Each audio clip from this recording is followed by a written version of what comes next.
বাড়িতে মিষ্টি দই বানাতে গেলে অনেক সময় দেখা যায় দই ঠিকঠাকভাবে জমছে না বা বসছে না। তো আজ আমি সমস্ত রকম টিপস সহ পারফেক্ট মিষ্টি দইয়ের রেসিপিটাই আপনাদের সাথে শেয়ার করছি। আশা করছি রেসিপিটা আপনাদের প্রত্যেকেরই ভালো লাগবে। আর এভাবে দই বানালে দই কিন্তু কাটার পরেও একটুও জল কাটবে না। নমস্কার বন্ধুরা, গীতাস রান্নাবান্নাতে আপনাদের সবাইকে স্বাগত। আসুন দেখে নেওয়া যাক আজকের এই মিষ্টি দইয়ের রেসিপিটা।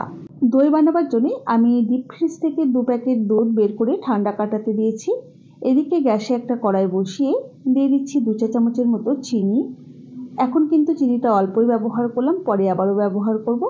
এখন গ্যাসের ফ্লেমটা মিডিয়াম হাইতে রেখে ক্রমাগত নাড়াচাড়া করে চিনিটাকে ক্যারামেলাইজড করে নিতে হবে। চিনিটা দেখুন গলতে শুরু করেছে। এখন গ্যাসের ফ্লেমটা একদম কমিয়ে রেখে কয়েক সেকেন্ড নাড়াচাড়া করাতেই কালারটা এরকম লালচে হয়ে গেছে। এর থেকে বেশি লালচে করলে তেতো হয়ে যাবে। তো এই সময়তে অল্প পরিমাণে একটু জল দিয়ে ক্রমাগত নাড়াচাড়া করতে হবে। আপনারা চাইলে জলের পরিবর্তে কিন্তু দুধের ব্যবহার এখানে করতেই পারেন। তবে আমি একটু জল দিয়ে মিশিয়ে নিলাম। এবারে এর মধ্যে দিয়ে দিচ্ছি দুধ। এখানে আমি 1.5 প্যাকেট দুধের ব্যবহার করলাম। 500 ml এর যে দুধের প্যাকেটগুলো হয় সেখান থেকে আমি 1.5 প্যাকেট দুধ ব্যবহার করলাম। আর দুধটা বরফ হয়ে গেছিলো, তো গ্যাসের ফ্লেমটা এখন আমি একদম কমিয়ে রাখবো। গ্যাসের ফ্লেমটা কমিয়ে রেখে ক্রমাগত নাড়াচাড়া করে দুধটাকে জাস্ট গরম করে নিতে হবে। দুধটা যখন এরকম গরম হয়ে যাবে হালকা, তখন এর মধ্যে দিয়ে দিচ্ছি গুঁড়ো দুধ।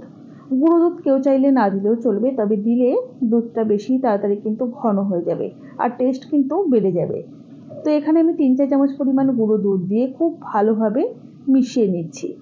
এবারে গ্যাসের ফ্লেমটা হাইতে রেখে ক্রমাগত নাড়তে নাড়তে দুধটাকে জাল দিতে হবে। আর দুধের মধ্যে যাতে কোনো রকম সর না পড়ে যায় সেটাও খেয়াল রাখতে হবে। সাইড থেকে কিন্তু খুব ভালোভাবে খুন্তি দিয়ে কাচিয়ে দিতে হবে। একটা কথা মাথায় রাখতে হবে, যাতে দুধ জাল দেওয়ার সময় কোনো রকম মোটা সর না পড়ে যায়। তো ক্রমাগত নাড়তে নাড়তে কিন্তু দুধটাকে জাল দিতে হবে। এই পর্যায়ে এর মধ্যে দিয়ে দেব স্বাদ মতো চিনি। আপনারা যতটা মিষ্টি করতে চাইছেন দইটা সেই বুঝেই কিন্তু চিনির ব্যবহার করবেন। চিনিটা দেওয়ার পর দুধে কিন্তু হালকা জল কাটতে শুরু করবে, তো সেই জলটাকেও কিন্তু শুকিয়ে নিতে হবে। মোটামুটি আরও 4 থেকে 5 মিনিট সময় নিয়ে দুধটাকে হাই ফ্লেমে জাল দিয়ে নিয়েছি। দুধটা কিন্তু অনেকটাই ঘন হয়ে গেছে। এখন গ্যাসের ফ্লেমটা বন্ধ করে দিয়ে ক্রমাগত নাড়তে নাড়তে দুধটাকে ঠান্ডা করতে হবে। দুধ এভাবে ক্রমাগত নাড়তে নাড়তে দেখবেন দুধের মধ্যে একটা ঝাঁক তৈরি হবে। এতে করে দই তৈরির পর দইয়ের যে উপরের পর্শনটা হবে সেটা কিন্তু অনেকটা শক্ত মোটা সর পড়বে, খেতে বেশ ভালো লাগবে। দুধ এখন অনেক ঠান্ডা হয়ে গেছে, তো আমি একটা আঙুল ডুবিয়ে দেখে নিচ্ছি। যদি আপনি একটা আঙুল ডুবিয়ে 1 মিনিট রাখতে পারেন তাহলে বুঝবেন দই তৈরির জন্য আপনার দুধটা পারফেক্টভাবে তৈরি হয়ে গেছে। এখন দেখুন একটা বাটির মধ্যে আমি 3 চা চামচের মতো টক দই নিয়ে খুব ভালোভাবে ফেটিয়ে দুধের সাথে মিশিয়ে দিচ্ছি। খুব ভালোভাবে একবার নাড়াচাড়া করে নেব। আপনি কিন্তু এই কড়াইয়ের মধ্যেও ঢাকা দিয়ে দই পাততে পারেন, কোনো অসুবিধা নেই। তো আমি ছোট ছোট বাটির মধ্যে দইগুলো পাতবো। আর এই বাটিগুলোকে আগে থেকে ধুয়ে তারপর জলটাকে মুছে রাখতে হবে, যাতে এর মধ্যে জল না থেকে যায়। তো বাটিগুলোর মধ্যে আমি দই মিশ্রিত দুধটা দিয়ে দিচ্ছি। আমি যে পরিমাণ দুধ নিয়েছি এতে করে আমার 3টে ছোট বাটি ভর্তি হয়ে গেছে। আর একটা বড় বাটির মধ্যেও আমি হাফ বাটি বসিয়ে দিয়েছি। এবারে একটা ডিশ দিয়ে এভাবে দইগুলোকে ঢেকে এর উপরে একটা করে সসপ্যান চাপা দিয়ে দিচ্ছি। এভাবে কিন্তু সারা রাত রেখে দেবো। এখন রাত্রি মোটামুটি 11:15টার মতো বাজে। আমি সকালবেলায় এর ঢাকনাগুলোকে ওপেন করে নিচ্ছি। এখন মোটামুটি সকাল 7টা মতো বাজে। তো মোটামুটি 6-7 ঘন্টা এভাবেই ঢাকা দিয়ে রেখেছিলাম।